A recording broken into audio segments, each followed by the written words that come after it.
Hey guys, how's it going? Michael Troy here. Today we're looking at The Ambassadors, the amazing new series from Mark Millar and Frank Quitely from Image Comics. Cannot wait to share it with you guys.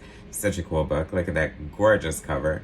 Anyway, thanks for watching. Subscribe to my channel if you haven't already. Hit that like button and let's get right into it. You know, in the landscape of many comic books, it's funny because I had no idea this was coming out. I'm a huge fan of Frank Quitely, you know, with his amazing style. And high demand. It's not like he's pumping out comic books on a monthly basis, so I feel it's kind of a special thing when he's doing something, especially if he's paired with Mark Millar. They have worked together in the past to great effect, and what is it, Jupiter's Legacy, I get, which is strange to me, and I'll get to that in a second, because I feel like, does Mark Millar just keep repeating himself with like superhero teams? I don't know. This is different and it is cool and it's worth checking out. And that is what we're looking at today. So hit like, subscribe, and let's get right into it. I do like when the cover tells you exactly what's happening.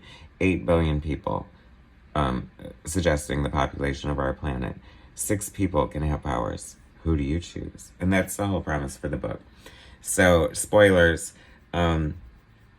You know, during World War II, there was propaganda to create the world's first Superman, and everyone thought it would be America or Russia, but what if it wasn't? Intrigued? I am. Keep going. Mark Millar, writer, Frank Quitely, artist and colorist, Clem Robbins, letterer. You know, I have to say, so this first issue, design, production, editorial, production manager, something was telling me, let's see, I don't know, I feel like created by Mark Millar at Netflix. Okay, so I feel like you know, Mark Millar, when he did Wanted, like I remember reading that the rights for the movie had sold even before the first issue came out, which led me to believe, and sometimes I think like Mark Millar, but he's a genius because he's doing it to great effect, although Jupiter's Legacy was kind of a bomb, right? So they might be a little cold to Mark Millar now, I don't know, but he's still working with them, obviously, creating new stuff. So if Jupiter's Legacy didn't work, why should this? I mean, as a comic book, of course it's going to. I mean, first of all, we have this gorgeous art from Frank Quitely, who's penciling, I don't know if he's like digitally inking or how he inks or what the deal is, but he's also coloring, and it is freaking gorgeous. I love it. We're in Mexico in 1986. We have this little simian out here drinking agua frescas, and then he's like captured by these people. Obviously, he has powers. I love Frank Quitely's art. He is the master of negative space. Like, he is like just the perfect artist when it comes to drawing like epic sort of widescreen movie kind of art. So I can see why Mark Millar would want to work with him so often. He just does it so well. He has this great way of utilizing negative space in such a way that it makes the art seem so insanely detailed, but if you like sort of distill it or sort of just like dissect it, like the ratio of lines versus negative space is probably about even, I would say. Coloring, one of my beefs with coloring, sometimes it's a little dark. This is a little dark, just a little too dark. And I mainly say that because I hate when we don't get to absorb the full beauty, as if on cue, of, you know, an artist like Frank Quitely, and then we get these two gorgeous pages. I mean, look how great is this? Like these clouds, and it's so bright and beautiful. And screw Frank Quitely for being so talented when it comes to coloring as well. It's like, you know, I feel like especially with digital, like it is such a time saver that it is much more possible for an artist to do a lot of the book, if not all of it. And, you know, but, you know, it takes a certain level of skill and talent to do it to this level of beauty.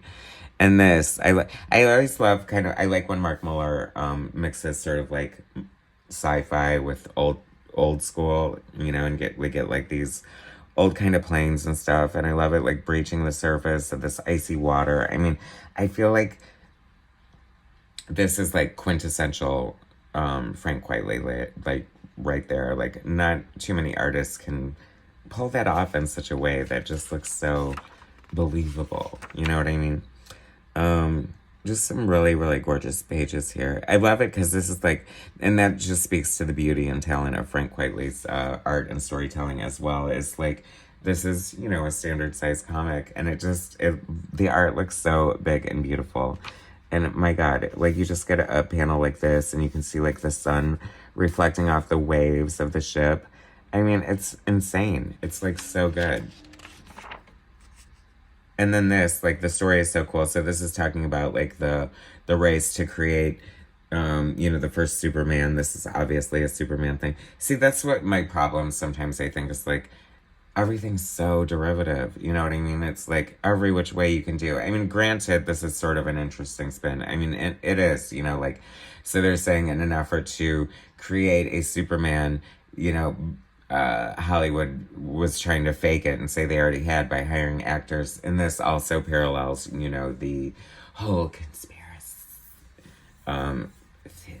theory about Stanley Kubrick, you know, faking the moon landing and filming that using Hollywood sound stages and stuff. Oh, you haven't heard of that? Oh, it's such a good one. Anyway, so they were saying it looked fake, it looked cheap. Unlike Stanley Kubrick's film footage of the moon landing, by the way. So it didn't work out, and then, but without warning, someone does create a private citizen creates the world's first Superman, not the government. Oh, hell no. So it's not in the government's control, and she's actually a Korean criminal doing all this from jail. It's kind of crazy. I thought this was Pepsi logo at first, which, I don't know, that could be problematic down the line if this ever gets made. Or that maybe Pepsi could be a sponsor, I don't know. But, so she, like, announces herself as a superhero during the summit, and it's like, I have powers.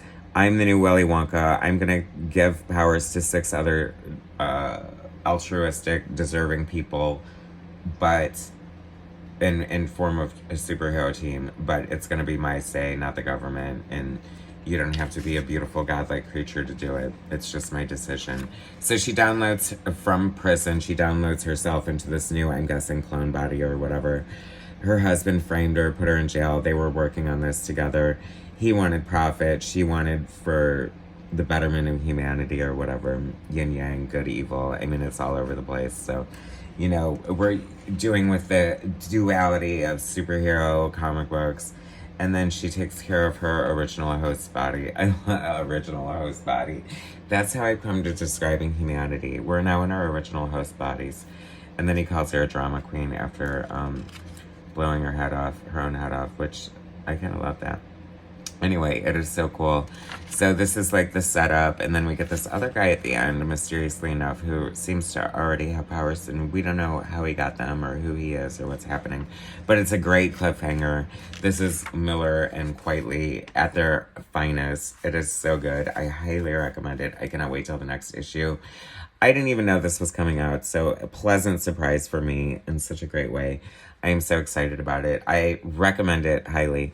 Thanks for watching, guys. Subscribe to my channel if you haven't already. Hit that like button, and I will bring you more soon.